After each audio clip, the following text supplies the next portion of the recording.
On my glasses. All right, everybody, welcome back to another week of Mental Health Happy Hour Live. My name is JR, joined by Jason here shortly. And our guest today is a fellow person on the autism spectrum. Autistics represent, right, Maisie? Autistics represent? Okay, so. Autistics represent?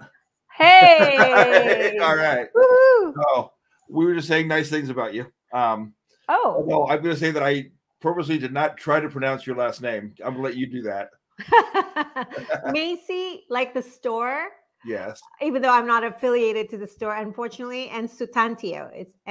It's pronounced. I was really close to the Maisie. I got, but the right. Soetantyo. Soetantyo. That was close. Yeah. All right. Some people said that it sounds Italian. No, it doesn't sound well. I guess yes, but the word Maisie in front to me doesn't sound Italian. Right. You know? Yeah. So, well, what nationally is it really? Indonesian. I have an Indonesian last name, although I was named Maisie because I was born in May. Oh, okay. And my brother was born in June. So I'm very thankful that I wasn't born in December or November. Yeah. No doubt. Yeah, that would be kind of an odd name. Mm-hmm. All right. Well, so like me, Maisie, you're a late diagnosed autistic adult. Mm-hmm. So why don't you tell us a little bit about your kind of story and how it led to what you're doing now? Yeah. So I actually fell in love with working with autistic kids a long time ago, 30 years ago. And I knew a lot about autism and treatment modalities associated with autistic individuals. And that was my special interest, in addition to sports analytics and stuff like that. But it was just, I've had this passion working with autistic individuals for a long time. And, my clients grew up, and some of them have college degrees. They're really good with what they're passionate about, and yet they couldn't get a summer job at Domino's, even though they are considered pizza connoisseur, Oh, of course. but they can't pass the job interviews, and I just started thinking, like, what is the point in all this? If we say that we provide autistic kids, with the best type of early interventions, and here they are at the age of 22. My heart was broken. I felt like the world was missing out, and I watched my clients grow up, and that's when I started thinking there has to be something else that we can do as a community, as a society, right? Mm-hmm. So that's why I started the nonprofit Autism Career Pathways in 2019, and I took a year break to really learn about employability, what is the trend, what's going on out there, got certified in customized employment because I really wanted to know, I want to equip myself. And that's when I connected with so many autistic adults. And that was the year that people started asking me, well, we always do Zoom. Right. And then people would say, oh, it's so nice to talk to another autistic adult. Or, at the end of conversations, people always say, you're autistic, right? You're, all this, because you just know, because you go down multiple rabbit holes. And I've been down those rabbit holes many times. Yes, exactly. And I have always had learning challenges growing up, learning to read. I have number dyslexia, dyscalculia. And so I know how it felt as a student, as a young person, trying to keep up you know, to do the best that you could have, like getting up at 4 a.m, just always trying to do your best.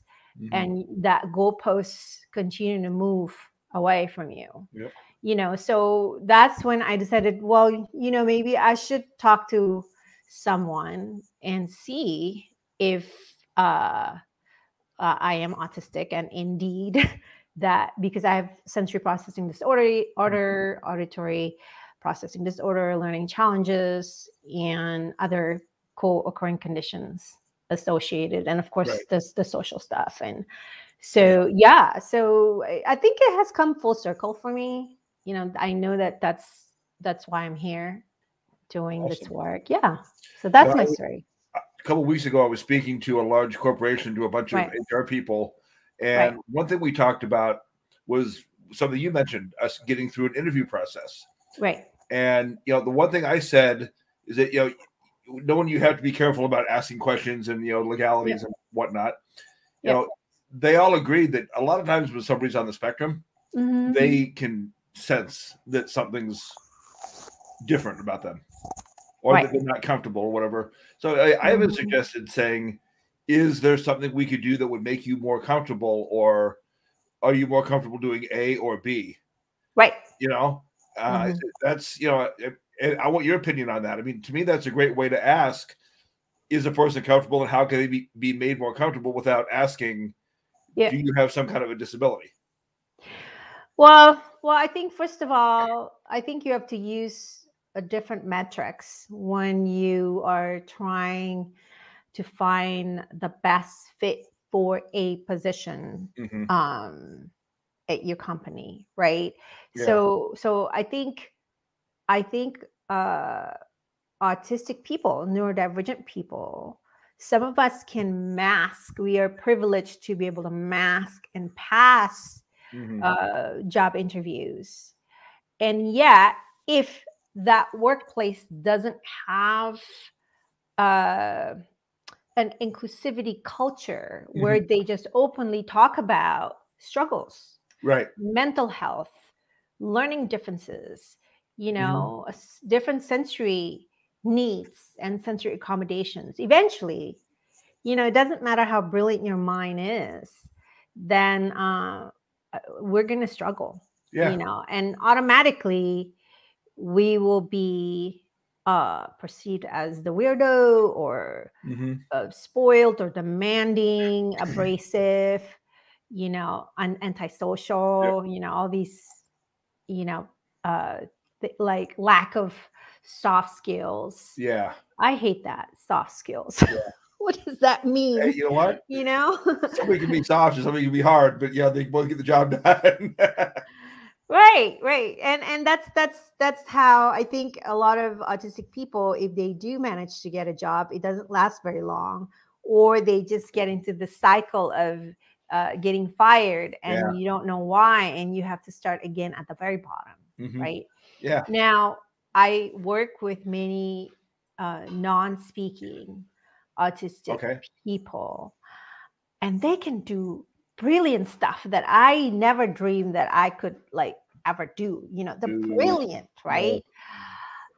And yet it's like very hard to tap into their unique abilities because they have the communication differences, you know. And this is why I think everyone should learn, you know, forget hiring neurodivergent people. Look inwards and see, do you have a welcoming culture at work? How can we get that going? You know, how can we have uncomfortable conversations? You know, start there first. Take care of the neurodivergent coworkers. That, I think. I agree. Yeah. You know, I think one thing with a lot of hiring people that I found is that they tend to have certain skills they're looking for because they're considered people type skills and not necessarily skills for the job. I mean, I remember when I was a lot younger, you know, going to work, trying to work in a fast food place, and the guy said, well, you don't have very good eye contact. Well, now years later, I'm thinking I was going to be cooking burgers. I have to have eye contact But, Yeah. but they think about stuff like that without realizing, well, wait a minute, that trait isn't actually going to factor into the job whatsoever. Right.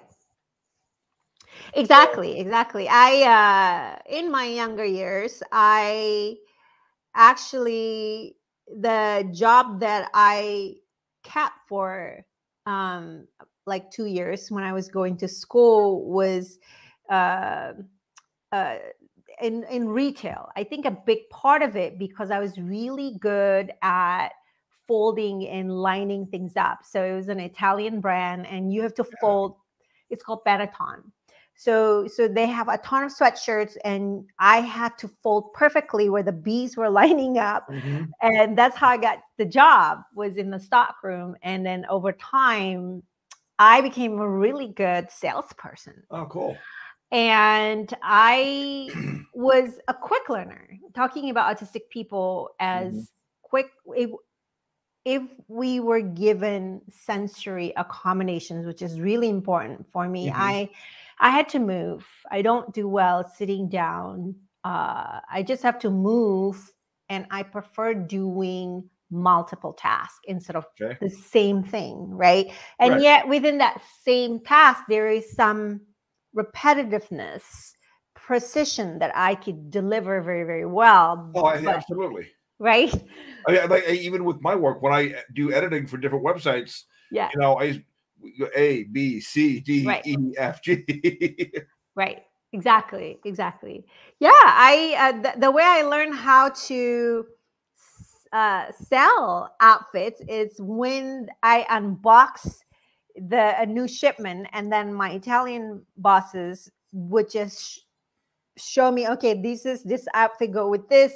So I just memorized all of them. Sure. So they taught me how to work really fast. They told me, okay, if there's a customer, you put together, show them these possible outfits, and then you provide everything they need as they're getting dressed. And you have to work really. So they taught me to actually work using my nonverbal communication channels to sell through my actions instead of, I didn't have to say very much, and I was quite good at it. And they told me I never have to touch the cash register because I wasn't very good with money at all. That is a bonus.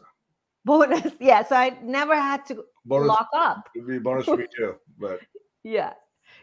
So that was just one example of there are different ways that you could do, a workplace can do onboarding in a much more, what's the word?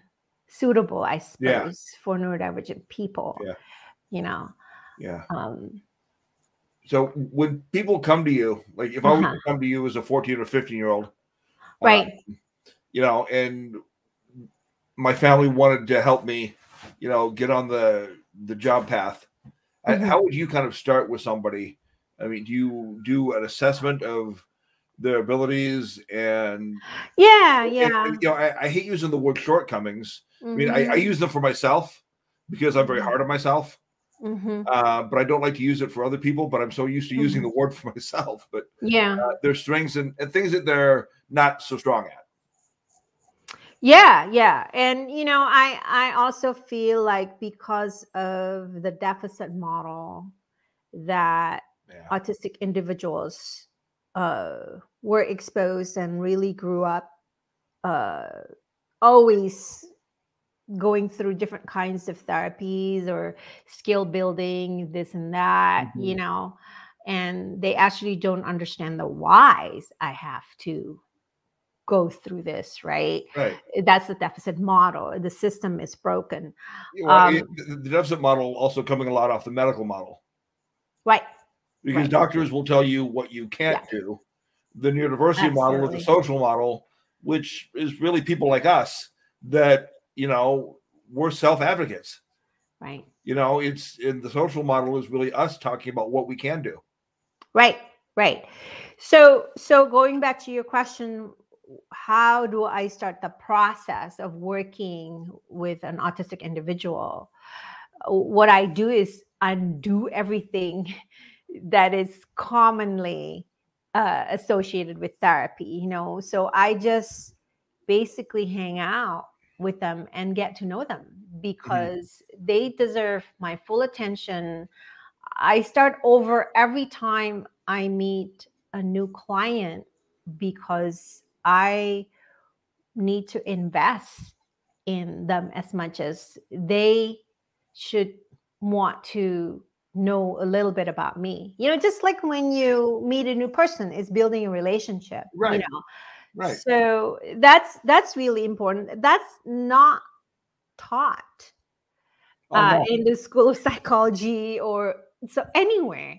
Nope. That the first step is you learn to build trust. We can't Yep. teach autistic children. We cannot teach trust.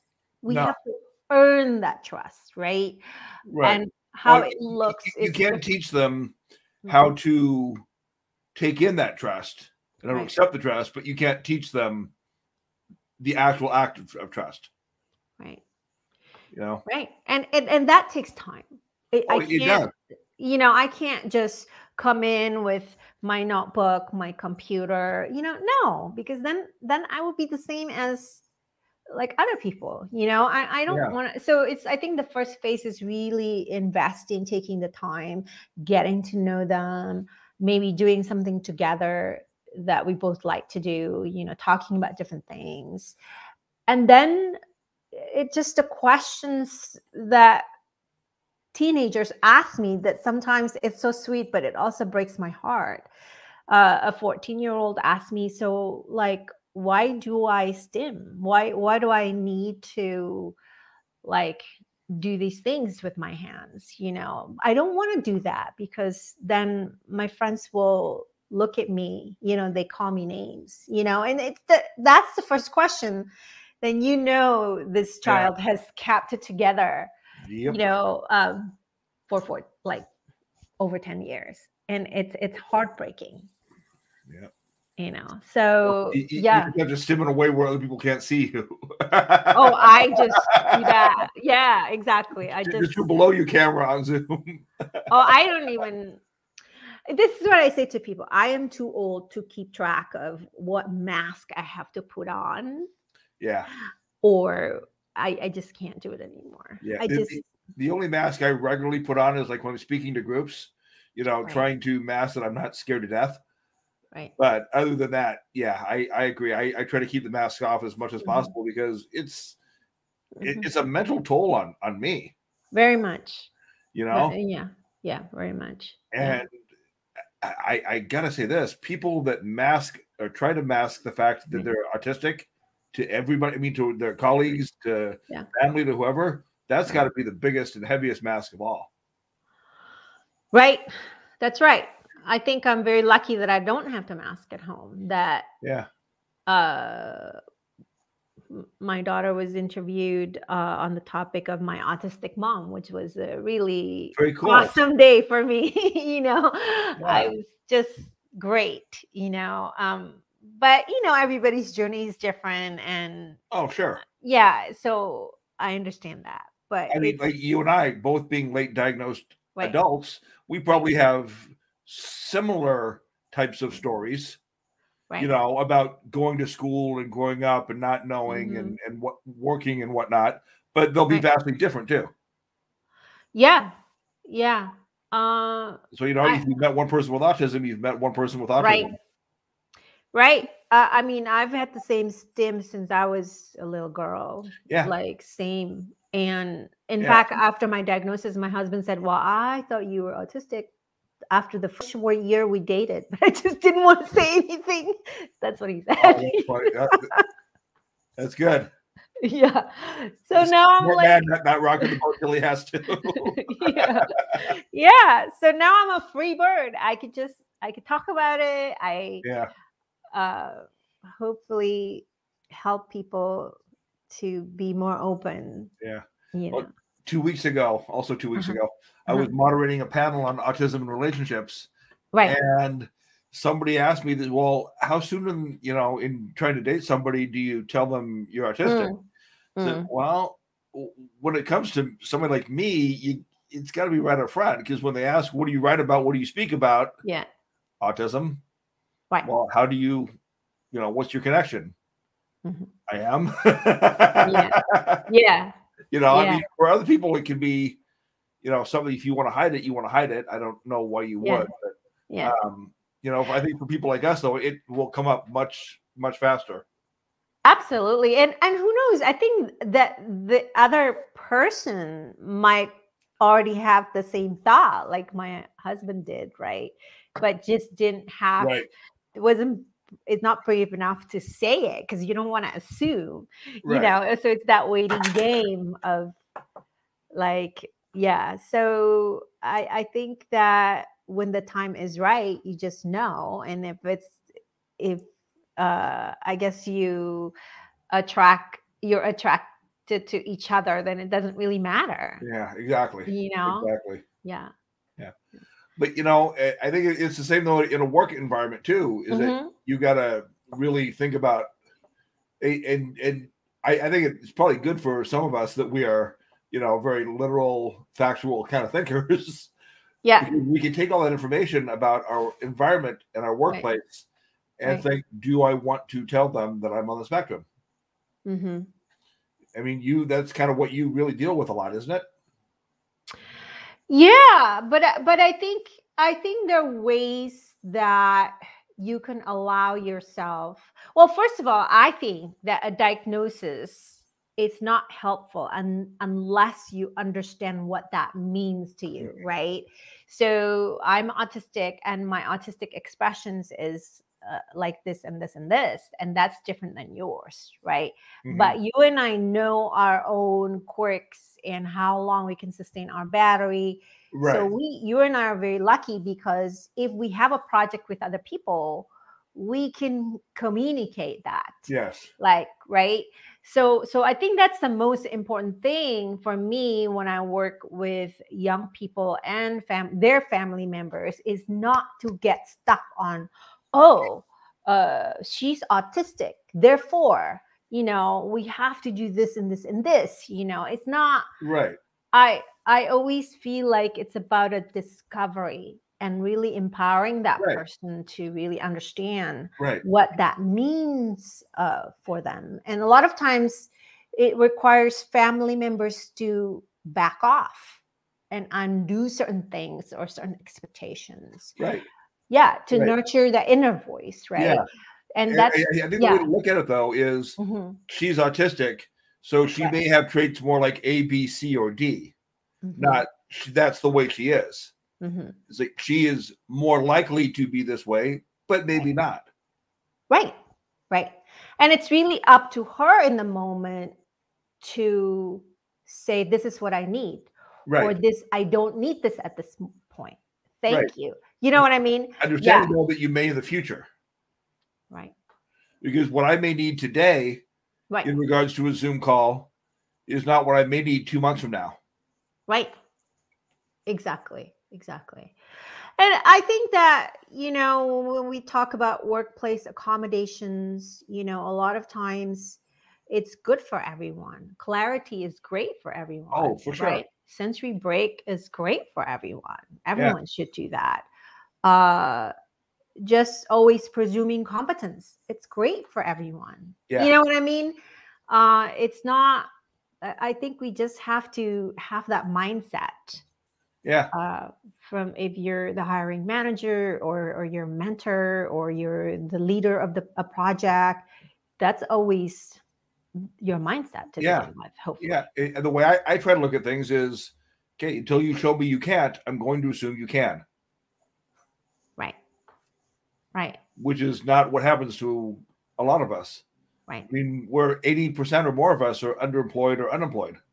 Well, it's 85% is the rate of unemployment, but I think the rate is higher than that because after a while we just stop looking for work. Right. Well, and the other thing is I think we're underemployed. Right. Correct. I think that's a big thing.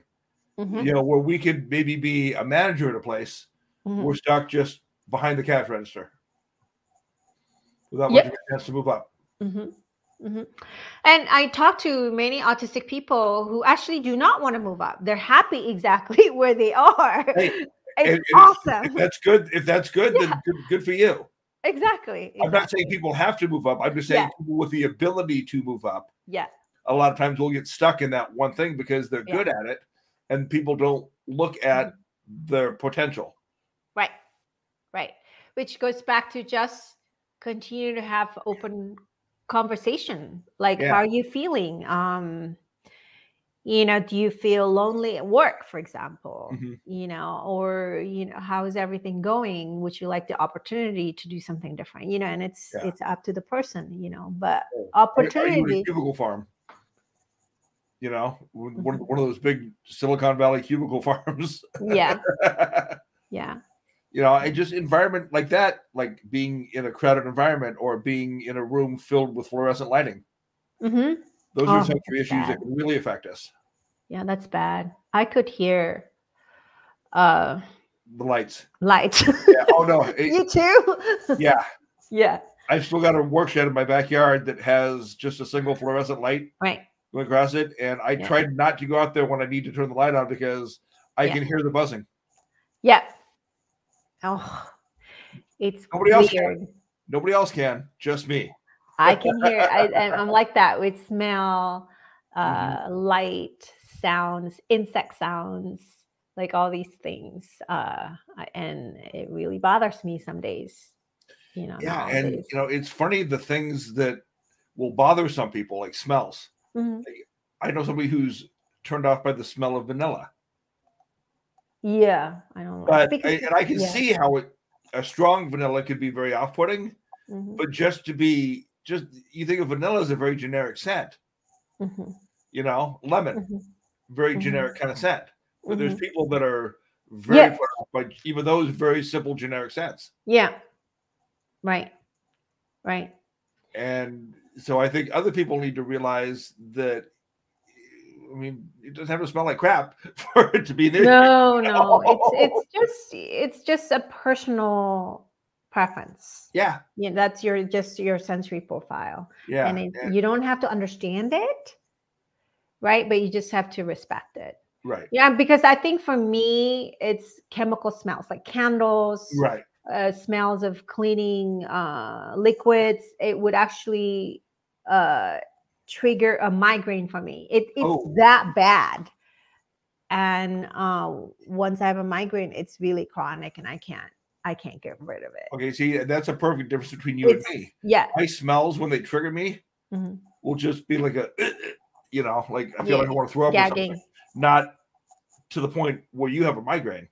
Yeah, no, it's like any kind of uh any kind of chemical, like, yeah, Bleach smell, or bleach, yeah, deodorant, any people kinds of say cleaning products. perfume. Oh wow. Yeah.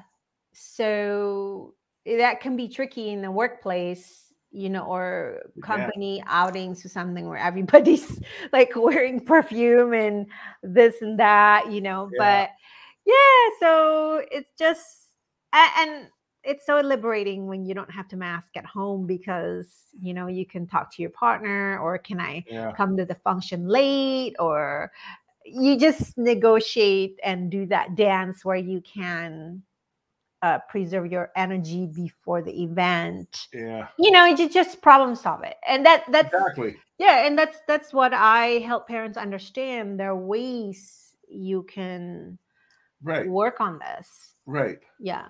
Like I can go to a concert Hmm. if I'm not there a whole long time, Uh-huh. and if I'm kind of sitting off in the periphery, where I'm not Ah. surrounded by a whole bunch of people, Hmm. but I will have to get out early Hmm. and avoid the huge crowd. So Yeah. I can, say, okay, I want to do this. I Right. have to follow A, B, and C in order to Right. do this. Yeah. You have to know you're out, Right, basically. Right. right, right. Yeah.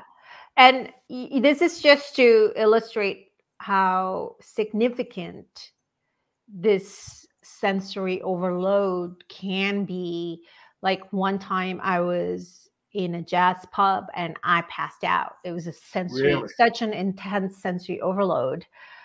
And yeah, I couldn't breathe. And so that's my thing, is when I go through that sensory overload. It just, the world comes closing in on me, and then I would just fall back, and it's quite scary.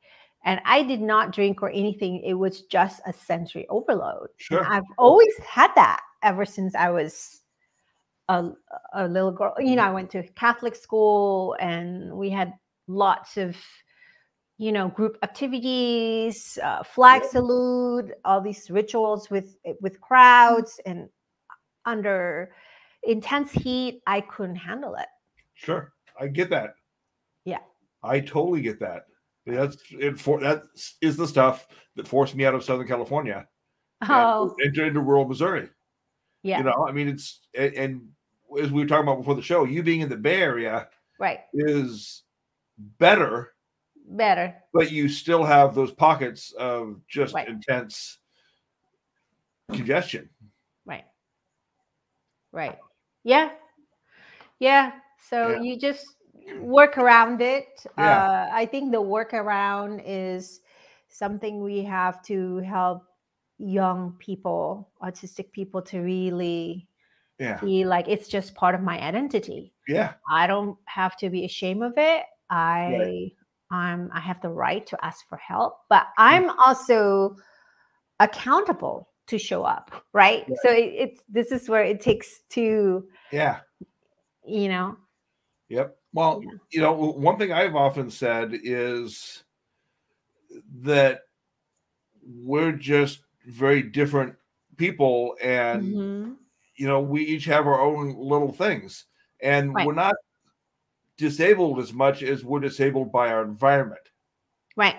For example, I don't like shopping malls, like most of us don't, because they're crowded, no suitable traffic pattern, and they're loud, and they got very, very bright fluorescent lights.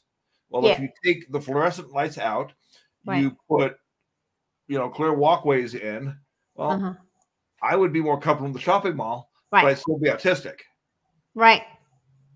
So it's not me that is necessarily not conforming to the environment. It's the environment not conforming to me.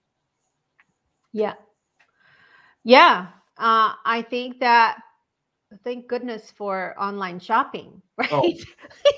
Hello. Yeah. Online shopping is the greatest thing. What's up, Amazon? Yeah, exactly. But this is the other way that I explain to my teen client is that, look, you have a different engine. You got to write your own manual, and you share that manual with your parents or your teachers, because they don't, unless they can read your manual, they're not gonna. I love that. They're not gonna understand, like the difference between an Apple phone versus a Samsung phone. It serves the same purpose, to communicate. Sure. But there are differences, isn't it? There is. I just wrote that down. Yes. I like that. We have a different engine.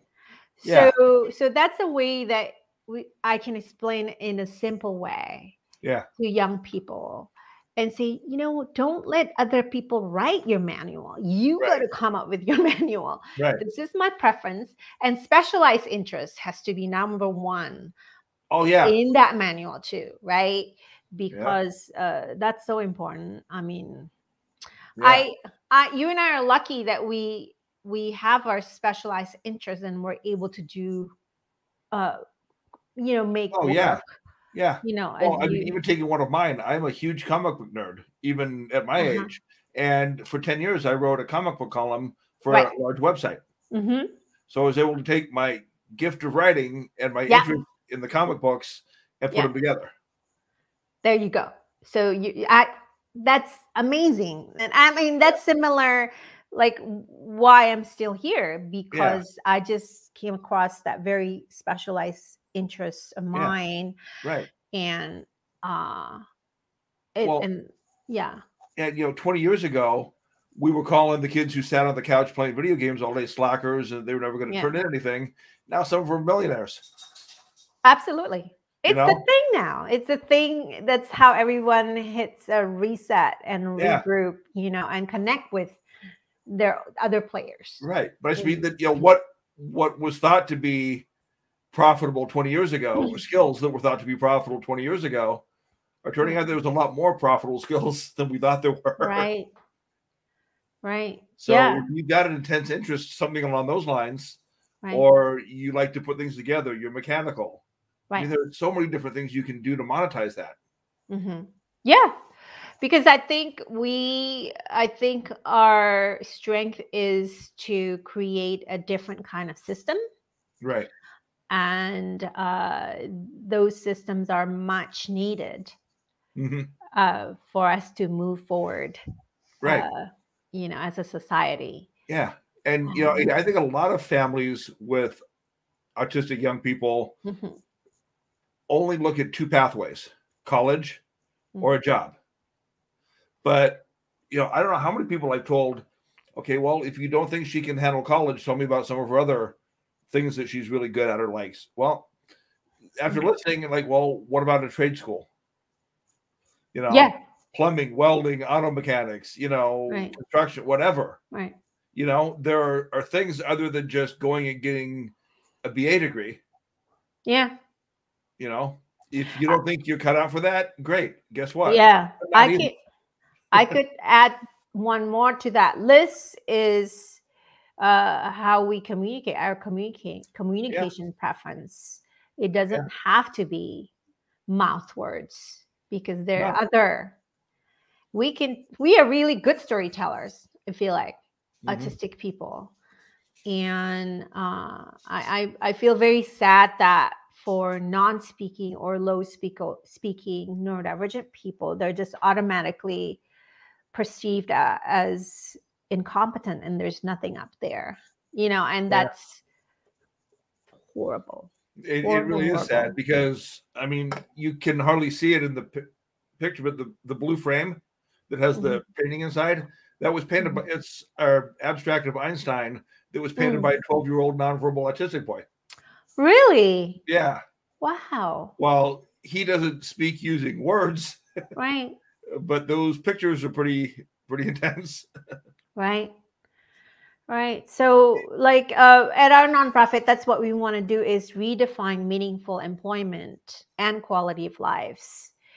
And we focus on career exploration based on our specialized interests as the beginning part, as a foundation. So, yeah. Being that you're in Silicon Valley, do you find that you're doing a lot of work with autistic people at some of these big tech companies? No, not yet. Really? I really, what I'm passionate about is to help people make their own side hustle. Okay. From home. There you go. Maybe it's as a writer, as an autistic maker, as a baker, a graphic designer. What is it that you feel quilter, whatever. Right. Nice. And we built the pieces and help them to create and work from home, if you want to call it that. That is awesome. Yeah. So we're going the opposite. Well, I'm also doing many inclusivity training and consulting for bigger companies here, but I'm focusing more at this point, really helping companies find their own inclusivity culture. What does that mean? That's awesome. That is awesome. Yeah. I love when I do presentations, I like to use videos, because I think videos tell our stories better. Sure, they do. Yeah. They're a pain in the ass to put together, but they show our stories really well. Right. Well, one thing I like to talk about is, like, when you think about human communication, we use multi-channel communication, right? Not just the talking words. In fact, over 80% of human communication is using nonverbal communication channels, right? So voice inflections, gestures, how far away, like body language, eye gaze. Am I sitting here like this, or am I sitting open and listening to you? Exactly.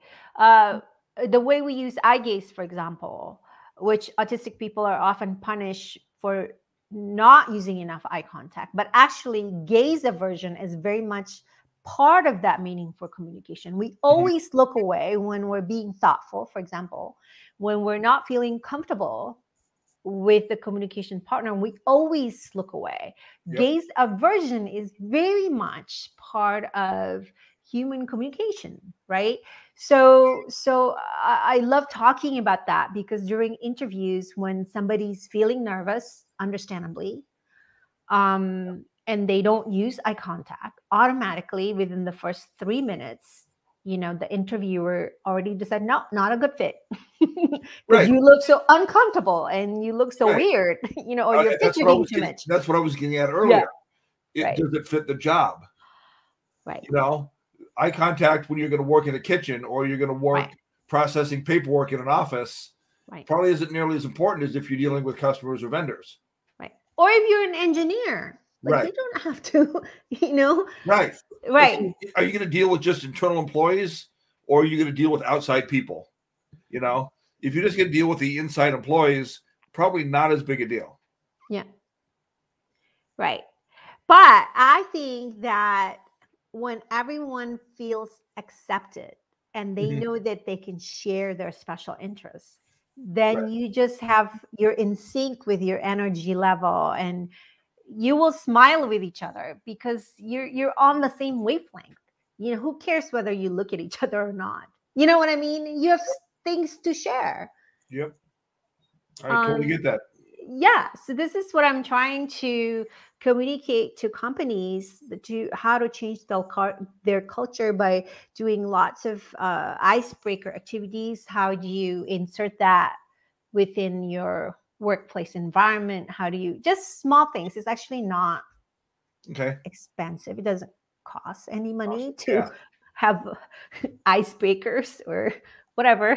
Not game really. night. If it does, maybe $1.50 in supplies.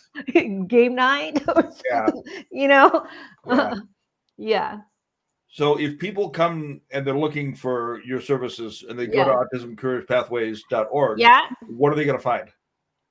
They're going to find a lot of videos. So we just finished the very first all autistic-led career mentoring 10-part online course. Oh, very cool. To help people actually create a side hustle and work from home, which was like hugely successful. I couldn't believe that. I had like about 25 autistic people and community leaders who step up and say, yeah, we're going to do it, including non-speaking autistic business owners. So this was a big project, almost very cool. 6 months long. Right. So we're building this platform where we take these recordings, edit it, and add downloadables so people can go in there when it's done and really search, dig deep and search, what do I like? How much can I handle?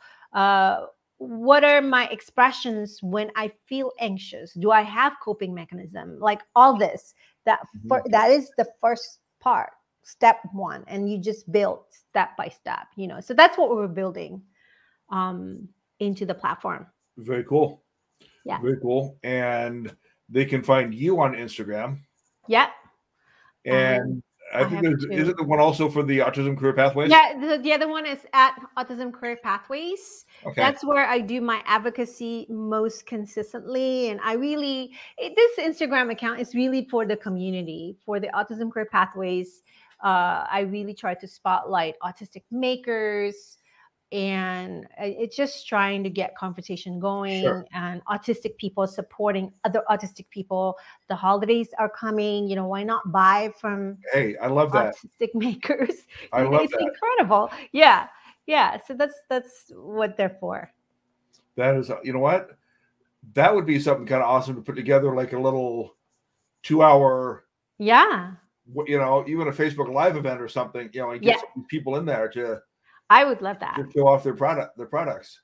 Yeah. And I know a ton of people. It's like the latest one that I found is this disabled artist who made really cool pill boxes. It's cool. I can't remember. Something we'll have to use anyway. Yeah. So if you want to do something like that, I think it's fabulous. I think it's called @Pillbox Joy. something like that. Okay. It's really cool. So very creative. I had this idea of doing like an online event with all talented autistic musicians, for example. Oh, that Like would be awesome. these just perform like autistic performers, right? Mm-hmm. We can bring in people together. I love doing events like this because this is, I think, a more engaging way to tell our stories. Right. You know what I mean? Make sure we represent everyone. There's no BS, no talking about politics. No, just Yeah, I hear you. look at us. Look at us. Just respect and enjoy what the autistic community can do. Yeah, and let's come together. Yeah. We're not going to solve the broken system overnight, but if we listen to each other, I think that's really good first step. I totally agree. And we're going to have to talk about this. Yeah, absolutely. If you want to do the Autistic Maker spotlight, which I did with Caitlin Stamus this year in May. I did that with like 13 autistic makers, which is like amazing. So we need to do another one maybe with autistic performers. Yeah. As a theme. Yeah, and even that, or do another one with some of the autistic creators. Absolutely. We're coming up close to the holiday season. Yeah, that would be good. My autistic. Really fun. Yeah, that would be really fun. So we'll definitely have to talk about that. Absolutely. In the next week or two. Yeah, absolutely. Thank you, JR. Well, thank you very much. And you're welcome. We will bring you back again, and we will see you all next week. Yeah. Thank you for having me.